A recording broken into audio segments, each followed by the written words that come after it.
Good afternoon, everyone. I'd like to thank you for coming. We appreciate your time and patience. I'm Deputy Chris Morgan with the Rush County Sheriff's Office and the Public Information Officer. This afternoon, we will hear from Sheriff Alan Rice, along with Rush County detectives and other representatives with the U.S. Marshals and FBI. I would like to introduce those now. Sheriff Alan Rice, Chief Deputy Josh Brinson, United States Marshal for the Southern District of Indiana, Dan McClain, Special Agent in Charge with the FBI, Herb Stapleton, Rush County Detectives Randy Meek and Sean Smallwood, Deputy U.S. Marshal Tom Abreu, Rush County Prosecutor Phil Cavanis, and Rush County Coroner Brendan McMahon. There will be an opportunity for questions at the end, so please hold all questions to that time. I'd like to introduce now Sheriff Alan Rice.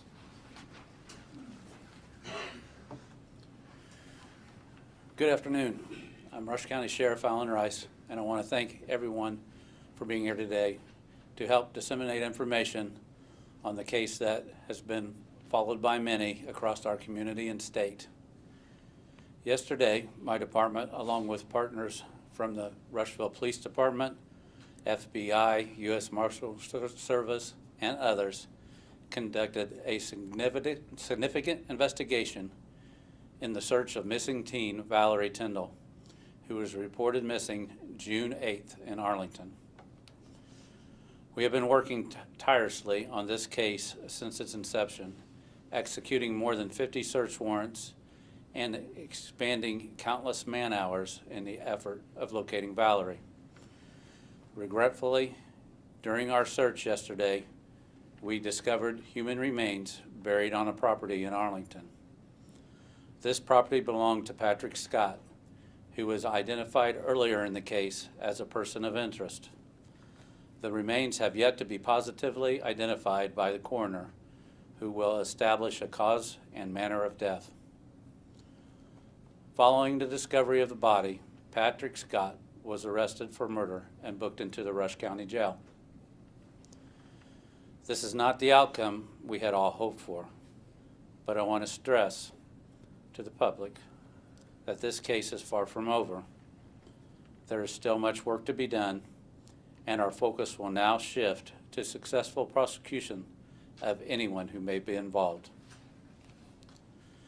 I would like to send my heartfelt condolences to Valerie's friends and family, and our community and the officers involved who have been affected by this case.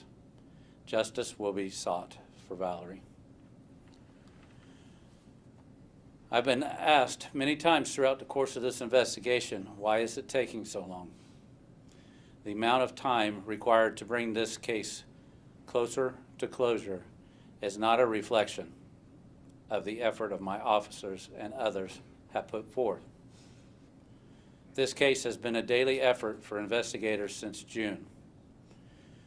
It has been a profound impact on them, and I want to thank them for their tremendous diligence and professionalism. So thank you. At this time, I'd like to turn the podium over to Herb Stapleton, Special Agent in Charge, Indianapolis, FBI. Thank you, Sheriff. Good afternoon, everyone. I just want to begin by echoing the Sheriff's sympathies and extending the FBI's sympathy to the family and friends of Valerie Tindall. I know that you are all suffering unimaginable grief and pain, and I'm deeply sorry for your loss. In August of 2023, the Rush County Sheriff's Office requested FBI assistance with an investigation into Valerie's disappearance. Over the course of the next few months, FBI Indianapolis aided the investigation with a full suite of investigative and support services, including specialty teams and subject matter experts, both from our Indianapolis field office as well as national assets based out of the National Capital Region. A case agent from the FBI's Muncie resident agency integrated into a joint investigative effort with the Rush County Sheriff's Office and the United States Marshal Service. And all told, the FBI's effort in this case involved dozens of agents, analysts, task force officers, and professional staff employees providing assistance to our partners here in Rush County.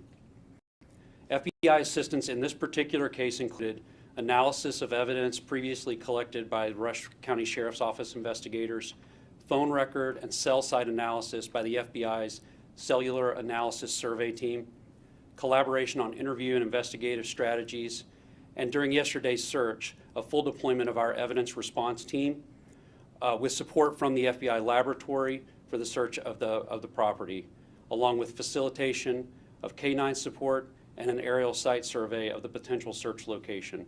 All told, there were over 40 personnel on site yesterday for the search. While I know that the results of yesterday's search don't take away the pain that Valerie's loved ones are feeling right now, I'm proud of the work that our team did in concert with our local partners from Rush County and the Rushville Police Department, and with our federal partners at the United States Marshals Service. And I hope that this work will help provide answers for her family and draw us one step closer to seeing justice done in this tragic case. At this time, I'll turn the podium over to United States Marshal Dan McLean.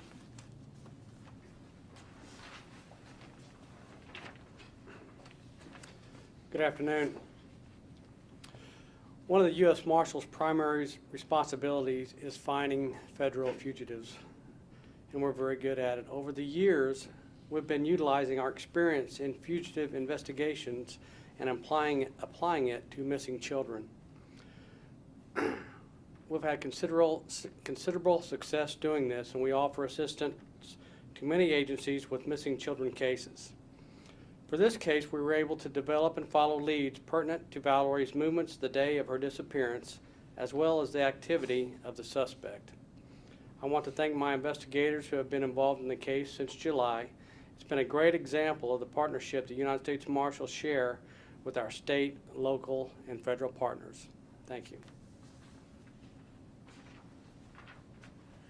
All right, at this time, I would like to open the floor for just a few questions on the events that happened yesterday in Arlington. Sheriff, what brought the investigators back to that location specifically on Tuesday? So, over the course of time, with all the material, all the evidence that we have gathered over the process since June, led us to the suspect and the properties that he owned. And was there a recent piece of information that accelerated the response to go out there? And especially, what did you tell the judge in the search warrant that allowed you to enter that property? So at this time, I'm not going to go into any details other than it was the information that the investigators had at hand led us to that property. You still have people out there on the property. You believe there might be additional victims out there? What are you still looking for? I don't want to go into details of the investigation, but that has not been closed out. This is still an open investigation. What type of evidence are you able to tell us that was recovered at the site yesterday? Human remains. And what else? That's all I'm going to comment on. Do you have an indication that Mr. Scott was alone in this event or in the events that followed after Valerie's disappearance? So this is still an open investigation, and I'm not going to comment on the details of our investigation. Can you confirm that Mr. Scott had some kind of tracking device on Valerie's phone? We know that she worked for him and they were neighbors practically. Can you confirm that that was part of this?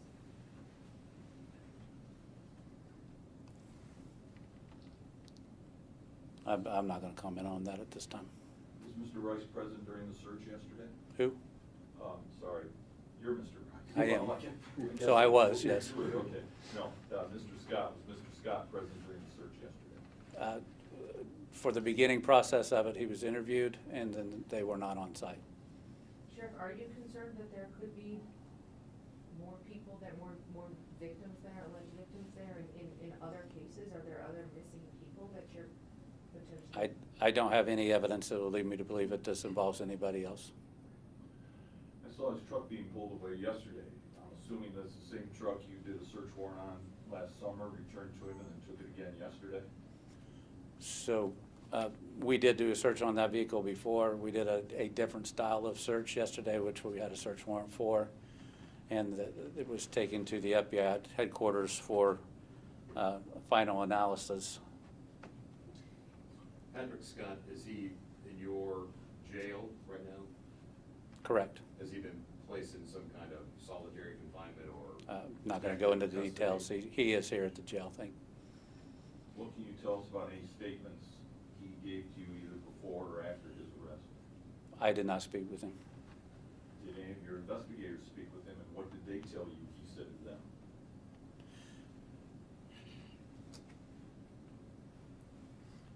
You want to speak on that, Phil? Oh, no comment on that. Well, okay, so he was interviewed out at the site as the day began yesterday. Mhm. And then he was no longer at the site. And then later, at what point was he put under arrest yesterday? After the remains were found, Okay, so this would be late afternoon? yes.